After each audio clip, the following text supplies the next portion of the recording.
बिस्मिल्लाहिर्रहमानिर्रहीम अस्सलाम वालेकुम। क्या हाल चाल है मेरे प्यारे बहन भाइयों। आज मैं बनाने लगी हाँ करेले और कीमा। आधा किलो मैं करेले लिया सी, उन्होंने मैं धो के साबुत पहले धोते ने, फिर उन्होंने मैं कट लिया, छिलके मैं नहीं उतारे।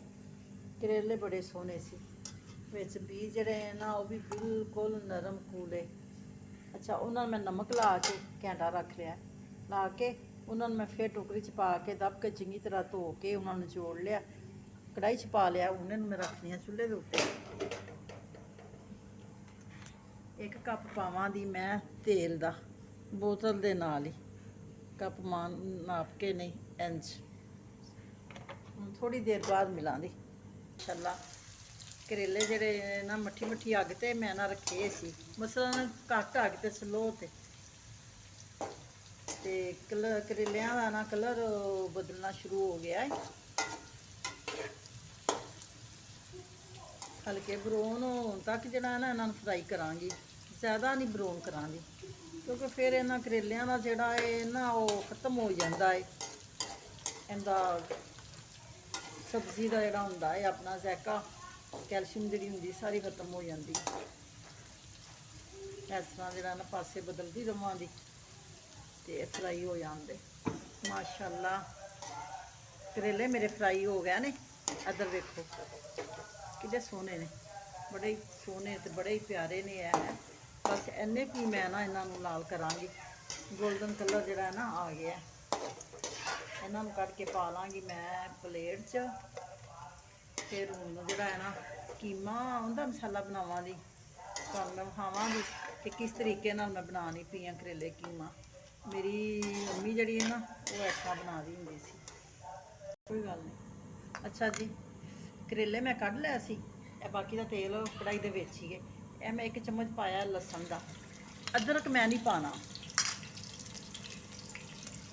थोड़ा जहा फ्राई कर लवां। कीमा पाएंगे,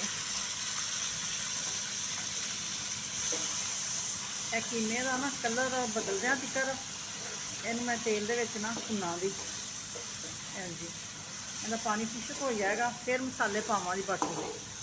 अच्छा जी, कीमे का पानी खुशक हो गया है। अगर देखो थोड़ा जहा ना मैं ना लावांगी पानी इनू कि इहदे विच ना गल जाएगा, नाल ही मैं मसाले पा देंगी।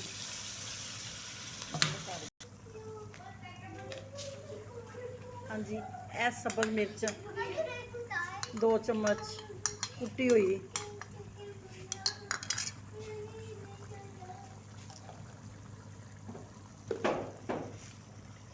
एक चम्मच दादड़ी मिर्च पाउडर नहीं पावांगी, मिर्च जी दूसरी, यह हाफ चम्मच हल्दी का, यह नमक अपने ज़ायका। अच्छा जी, कीमा मैं भुननी पई हाँ, इन थोड़ा मैं भुन लवांगी, 5 मिनट लावांगी, सिर्फ 5 मिनटा तक जोड़ा ना। माशाल्लाह बड़ा अच्छा ज़ायका हो गया। अदरक नहीं पाना, करेले कीमा पकाओ, करेले गोश्त पकाओ, अदरक नहीं पाईदा कि अदरक के नाल ना हैवी हो जाता है। अदरक की खुशबू आँदी फिर करेले की जी है ना इनकी आँदी ही नहीं, यह गल याद रखना। अच्छा जी, 1 चम्मच सुखिया धनिया का,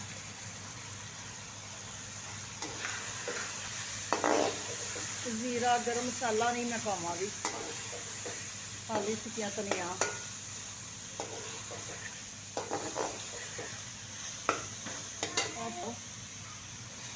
सब्जियां की जी गजाइत है ना वो भी बिच रवे दी, कायल प्याज इस तरीके नाल। अच्छा जी, मैं हूँ करेले लगी पावन, प्याज पहले पा दिते तुहानूं मैं विखाए सी, हूँ मैं करेले लगी पान। घी लगा सी प्लेट में, थोड़ा जहा इन्हों मैं इस तरह पासे इन्हों के पलट लवां सब्जी के कीमे के। फिर मैं टमाटर पा देंगी, टमाटर पा के इनू हल्की दम वाली अग पर रख देंगी। ਅੱਛਾ ਜੀ, ਇਹ ਨੋਰਮਲ ਸਾਈਜ਼ ਦੇ 2 ਟਮਾਟਰ ਲਏ ਸੀ ਮੈਂ, ਉਹਨਾਂ ਨੂੰ ਮੈਂ ਕੱਟ ਲਿਆ, ਦਰਮਿਆਨੇ ਪੀਸ ਬਣਾ ਲਿਆ ਸੀ। ਇਹਨਾਂ ਨੂੰ ਥੋੜਾ ਜਿਹਾ ਪਾਸਾ ਇਹਨਾਂ ਨੂੰ ਬਦਲ ਲਵਾਂ ਮੈਂ, ਫਿਰ ਇਹਨੂੰ ਹਲਕੀ ਅੱਗ ਤੇ ਰੱਖ ਦਿਆਂਗੀ, ਨਮ ਵਾਲੀ ਅੱਗ ਤੇ। ਮਾਸ਼ਾਅੱਲਾ ਬੜੇ ਮਜ਼ੇਦਾਰ ਕਰੇਲੇ ਪੱਕਣ ਦੇ। ਅੱਛਾ ਜੀ, ਥੋੜਾ ਜਿਹਾ ਨਾ ਮੈਂ ਛੱਟਾ ਪਾਣੀ ਦਾ ਲੱਗੀ ਆ ਲਾਉਣ, ਤਾਂ ਕਿ ਇਹ ਨਾ ਨਰਮ ਹੋ ਜਾਏਗਾ, ਪਿਆਜ਼ ਵੀ ਟਮਾਟਰ ਵੀ। ਬਸ ਹਾਂਜੀ, ਮੈਨੂੰ ਹਲਕੇ ਹਲਕੇ ਨਮ ਤੇ ਰੱਖਿਆ ਸੀ। ਮਾਸ਼ਾਅੱਲਾ ਸੁਭਾਨ ਅੱਲਾ, ਕਿੱਡਾ ਸੋਹਣਾ ਕਿੱਡਾ ਪਿਆਰਾ ਜਿਹੜਾ ਇਹ ਨਾ ਕਲਰ ਆਇਆ। ਵੇਖ ਰਹੇ ਹੋ ਮੇਰੇ ਕਰੇਲੇ ਕਿਵੇਂ ਪੱਕਿਆ ਹੋਇਆ। ਇਸ ਤਰੀਕੇ ਨਾਲ ਪਕਾਣਾ ਤੁਸੀਂ ਵੀ। ਤੁਹਾਨੂੰ ਮੈਂ ਦੁਬਾਰਾ ਫੇਰ ਦੱਸ ਦਿੰਨੀ ਆ। ਕਰੇਲੇ ਮੈਂ ਸਾਬਤ ਧੋ ਲਿਆ ਸੀ, ਧੋ ਕੇ ਉਹਨਾਂ ਨੂੰ ਮੈਂ ਕੱਟ ਕੇ ਨਮਕ ਲਾ ਕੇ ਬਰਤਨ 'ਚ ਰੱਖ ਦਿੱਤਾ ਸੀ, 1 ਘੰਟਾ ਲਾ ਕੇ ਰੱਖ ਛੱਡਿਆ ਸੀ। ਫਿਰ ਮੈਂ ਉਹਨੂੰ ਟੋਕਰੀ 'ਚ ਕੱਢ ਲਿਆ ਕਰੇਲਿਆਂ ਨੂੰ, ਉਹਨਾਂ ਨੂੰ ਚੰਗੀ ਤਰ੍ਹਾਂ ਮੈਂ ਧੋ ਲਿਆ, ਧੋ ਕੇ ਮੈਂ ਟੋਕਰੀ 'ਚ ਪਾ ਕੇ ਰੱਖ ਛੱਡੇ ਸੀ। ਉਹਨਾਂ ਦਾ ਪਾਣੀ ਆਪੇ ਖੁਦ ਹੀ ਨੁਚੜ ਗਿਆ ਸੀ। ਫਿਰ ਮੈਂ ਉਹਨਾਂ ਨੂੰ ਰੈੱਡ ਕਰ ਲਿਆ, ਰੈੱਡ ਕਰਕੇ ਤੇ ਫਿਰ ਉਸੇ ਤੇਲ ਵਿੱਚ ਮੈਂ ਕੀਮਾ ਬਣਾ ਲਿਆ, ਸਾਰੇ ਮਸਾਲੇ ਪਾ ਲਏ, ਪਾ ਕੇ ਭੁੰਨ ਕੇ ਤੇ ਮੈਂ ਪਿਆਜ਼ ਪਾ ਕੇ ਤੇ ਕਰੇਲੇ ਪਾ ਕੇ ਟਮਾਟਰ ਟਮੂਟਰ ਪਾ ਕੇ ਤੇ ਉਹਨਾਂ ਨੂੰ ਮੈਂ ਹਲਕੇ ਨਮ ਤੇ ਰੱਖ ਦਿੱਤਾ। ਅੱਛਾ ਜੀ, ਮੇਰੇ ਹੁਣ ਚੈਨਲ ਨੂੰ ਤੁਸੀਂ ਸਬਸਕ੍ਰਾਈਬ ਵੀ ਕਰਨਾ ਹੈ, ਲਾਈਕ ਵੀ ਕਰਨਾ ਹੈ, ਸ਼ੇਅਰ ਵੀ ਕਰਨਾ ਹੈ ਤੇ ਕਮੈਂਟਸ ਵੀ ਦੇਣੇ ਨੇ, ਤੇ ਨਾਲ ਜਿਹੜਾ ਹੈ ਨਾ ਬੈਲ ਵਾਲਾ ਬਟਨ ਜਿਹੜਾ ਹੈ ਨਾ ਉਹ ਤੁਸੀਂ ਜ਼ਰੂਰ ਦਬਾਉਣਾ ਹੈ। ਠੀਕ ਹੋ ਗਿਆ ਨਾ।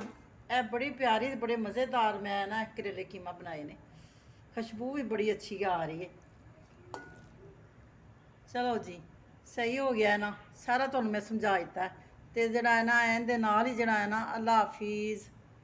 ਇਹ ਤਾਂ ਵੇਖੋ ਨਾ, ਮੈਂ ਡਿਸ਼ ਪਲੇਟ 'ਚ ਮੈਂ ਜਿਹੜਾ ਹੈ ਨਾ ਸਾਲਨ ਪਾ ਲਿਆ, ਡਿਸ਼ ਆਊਟ ਕਰ ਦਿੱਤਾ ਮੈਂ। ਠੀਕ ਹੋ ਗਿਆ।